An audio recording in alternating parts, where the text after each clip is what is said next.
ಎಲ್ರಿಗೂ ನಮಸ್ಕಾರ. Welcome to my cooking channel. ನಾನಿವತ್ತು ಹಿಚ್ಕಿದ ಅವರೆಕಾಳು ಮತ್ತು ತರಕಾರಿನ ಸೇರಿಸ್ಕೊಂಡು ಉಪ್ಪಿಟ್ಟು ಹೇಗೆ ಮಾಡೋಣ ಅಂತ ನೋಡೋಣ ಬನ್ನಿ. ನೋಡಿ, ನಾನು 2 ಈರುಳ್ಳಿ ತೊಗೊಂಡಿದ್ದೀನಿ, 5 ಮೆಣಸಿನ್ಕಾಯಿ, ಕೊತ್ತಂಬರಿ, ಕರಿಬೇವು, ಹಾಗೆ ಕ್ಯಾರೆಟು, ಬೀನ್ಸು, ಆಲೂಗೆಡ್ಡೆ ಈ 3 ತೊಗೊಂಡಿದ್ದೀನಿ. ಮತ್ತು ಹಿಚ್ಕಿದ ಬೇಳೆ ಕಾಳು ತೊಗೊಂಡಿದ್ದೀನಿ, ಮತ್ತು ತೆಂಗಿನಕಾಯಿನ ತೊಗೊಂಡಿದ್ದೀನಿ.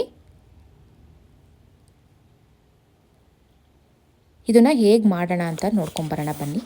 ಒಂದು ಬಾಣಲಿ ಇಟ್ಕೊಂಡು ಈ ಲೋಟದಲ್ಲಿ 1 ಲೋಟ ರವೆನ ತೊಗೊಂಡಿದ್ದೀನಿ. ಅದನ್ನು ಹುರ್ಕೊತಾ ಇದ್ದೀನಿ ಲೋ ಫ್ಲೇಮಲ್ಲಿ.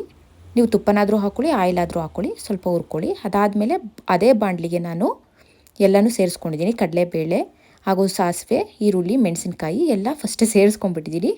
ಹಾಗೆ ಹಿಚ್ಕಿದ ಬೇಳೆ ಕಾಳನ್ನೂ ಹಾಕ್ತಾಯಿದ್ದೀನಿ. ಆಮೇಲೆ ತರಕಾರಿನ ಸೇರಿಸ್ಕೊತಾ ಇದ್ದೀನಿ ನೋಡಿ. ಇದನ್ನೆಲ್ಲ ಒಂದು 3-4 ಮಿನಿಟ್ಸು ಫ್ರೈ ಮಾಡಿದ್ರೆ ಸಾಕು. 3-4-5 ಮಿನಿಟ್ಸು ಫ್ರೈ ಮಾಡಿ. ಹಾಗೆ ನಾನು 3 ಲೋಟ ನೀರನ್ನು ತಗೋತಾ ಇದ್ದೀನಿ. ಆ ಲೋಟದಲ್ಲಿ ಏನು ರವೆ ತೊಗೊಂಡಿದ್ದೆ ಅದೇ ಲೋಟದಲ್ಲಿ 3 ಲೋಟನ ನೀರನ್ನ ಹಾಕ್ಕೊಂಡಿದ್ದೀನಿ. ನಿಮಗೆ ಯಾವ ಥರ ಬೇಕೋ ಆ ಕನ್ಸಿಸ್ಟೆನ್ಸಿಲಿ ತಗೊಳ್ಳಿ. 3 ಲೋಟ ನೀರು ತೊಗೊಂಡಿದ್ದೀನಿ. ನೋಡಿ ಹೇಗೆ ಕುದೀತಿದೆ ಅಂತ. ಅದಕ್ಕೆ ನಾನು ಫಸ್ಟೇ ತೆಂಗಿನಕಾಯಿನ ಸೇರಿಸ್ಕೊತಾ ಇದ್ದೀನಿ. ನಿಮಗೆ ಎಷ್ಟು ರುಚಿಗೆ ತಕ್ಕಷ್ಟು ಉಪ್ಪನ್ನು ಸೇರಿಸ್ಕೊಳ್ಳಿ. ಆಮೇಲೆ ತೆಂಗಿನಕಾಯಿನೂ ಸೇರಿಸ್ಕೊತಾ ಇದ್ದೀನಿ.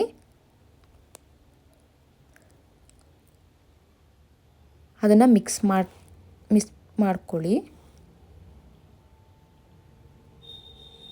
ನೋಡಿ, ಇವಾಗ ಒಂದು 3-4-5 ಮಿನಿಟ್ಸ್ ಕುದಿಯೋಕ್ಕೆ ಬಿಟ್ಟಾಗ ಈ ಥರ ಕುದೀತಾ ಇದೆ.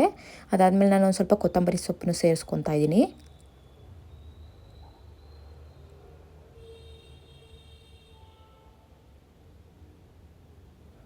ನೋಡಿ, ಹಾಗೆಯೇ ಈಗ ರವೆನ ನಾನು ಸ್ವಲ್ಪ ಲೋ ಫ್ಲೇಮಲ್ಲಿ ಇಟ್ಕೊಂಡು ಸ್ವಲ್ಪ ರವೆನ ಸೇರಿಸ್ಕೊತಾ ಇದ್ದೀನಿ.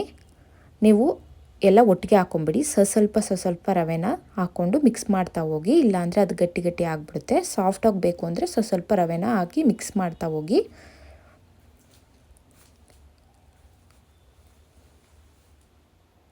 ಅದಕ್ಕೆ ನೋಡಿ, ಈಗ ಸ್ವಲ್ಪ ಆಗಿ ಮಿಕ್ಸ್ ಮಾಡ್ಕೊಳ್ಳಿ. ಅದಾದಮೇಲೆ ನಾನು ಮಿಕ್ಸ್ ಎಲ್ಲ ಮಾಡ್ಕೊಂಡಾದಮೇಲೆ ಫುಲ್ ಎಲ್ಲ ಮಿಕ್ಸ್ ಮಾಡ್ಕೊತಾ ಇದ್ದೀನಿ ನೋಡಿ. ಎಲ್ಲ ಮಾಡ್ಕೊಂಡಾದ್ಮೇಲೆ ನಾನು 2 ಮಿನಿಟ್ಸು ಲೋ ಫ್ಲೇಮಲ್ಲಿ ಇಡ್ತೀನಿ ಮುಚ್ಚಿ.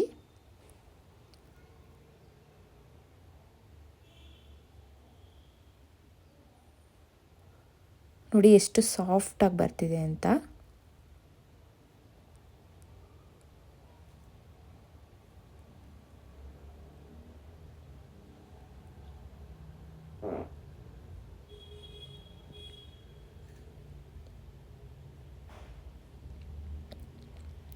ನೋಡಿ, ಒಂದು 3 ಮಿನಿಟ್ಸ್ ಇದನ್ನು ನಾನು ಕ್ಲೋಸ್ ಮಾಡಿ ಇಡ್ತಾ ಇದ್ದೀನಿ.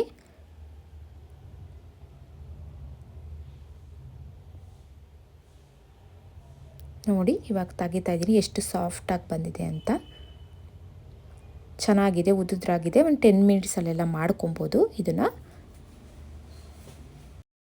ನಿಮಗೆ ಈ ವಿಡಿಯೋ ಇಷ್ಟ ಆದರೆ ಶೇರ್ ಮಾಡಿ, ಲೈಕ್ ಮಾಡಿ, ಸಬ್ಸ್ಕ್ರೈಬ್ ಮಾಡಿ.